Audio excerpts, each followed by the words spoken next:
آپ دنیا سے لڑ سکتے ہیں، سپر پاور سے جنگ کر سکتے ہیں، مگر قدرت سے نہیں۔ چین کی کہانی۔ ترقی کی شاہراہ پر تیز دوڑتے چین میں جب چڑیا مار مہم چلائی گئی، پورے چین میں چڑیا کا وجود ختم کر دیا گیا۔ پھر قدرت نے ایسا وار کیا کہ ساری ترقی، ٹیکنالوجی دھڑام سے زمین پر آ گری۔ تاریخ کا نہایت حیرت انگیز اور سبق آموز باب، قدرت کا بھیانک انتقام۔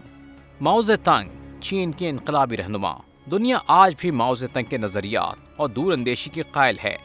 چین کی موجودہ ترقی کی بنیاد ماؤ زیدونگ نہیں رکھی، مگر عظیم رہنما کی ایک غلطی نے چین کو ناقابل تلافی نقصان پہنچایا۔ کوئی شک نہیں کہ ماؤ زیدونگ نے تیز رفتار صنعت کاری، جدید ٹیکنالوجی اور ناقابل یقین زرعی ترقی سے چین کو آسمان تک پہنچا دیا۔ چین کا یہ دور دا گریٹ لیپ فارورڈ یعنی مستقبل کی طرف بڑی چھلانگ کہلاتا ہے۔ مگر اسی دوران 1958 میں انہوں نے چین کو صاف رکھنے کے لیے ایک مہم چلائی جس میں چوہے، مکھی، مچھر اور چڑیوں کو مارنے کا حکم دیا گیا۔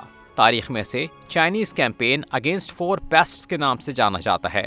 چلیں، صحت و صفائی کے لیے چوہوں، مکھی، مچھر سے جان چھڑانا قابل فہم تھا، مگر چڑیا کا کیا قصور تھا؟ مسئلہ یہ تھا کہ ماؤ زیدونگ چڑیوں کو دشمن اناج سمجھتے تھے۔ ان کا موقف تھا کہ اناج کے ہر دانے پر صرف عوام کا حق ہے اور چڑیاں زرعی ترقی کی راہ میں رکاوٹ ہیں۔ ماؤ کے حکم پر ملک بھر میں چڑیا مار مہم شروع ہوئی۔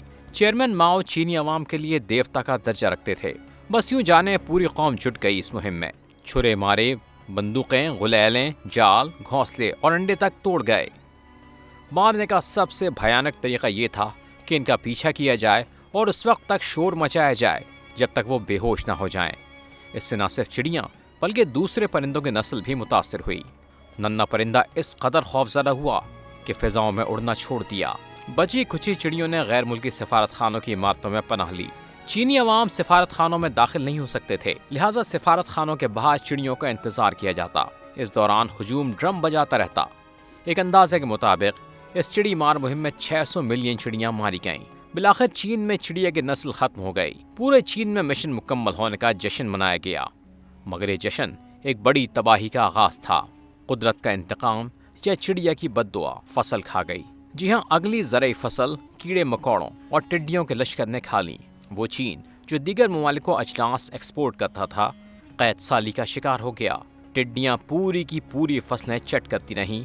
ترقی، ٹیکنالوجی اور چینی عوام منہ دیکھتے رہے۔ یہ قحط اتنا شدید تھا کہ 1958 سے 1962 تک یعنی 4 سال کے دوران 1.25 سے 1.5 کروڑ چینی بھوک سے مر گئے، جبکہ مغربی دنیا بھوک سے ہلاک ہونے والوں کی تعداد 4.5 کروڑ تک بتاتی ہے۔ دراصل ماؤ زیدونگ ایک باریک نقطہ بھلا بیٹھے تھے کہ چڑیا دانہ دنکا تو کھاتی ہے، مگر اس کی اصل خوراک تو کیڑے مکوڑے ہیں اور ٹڈیوں کی تو دشمن ہے۔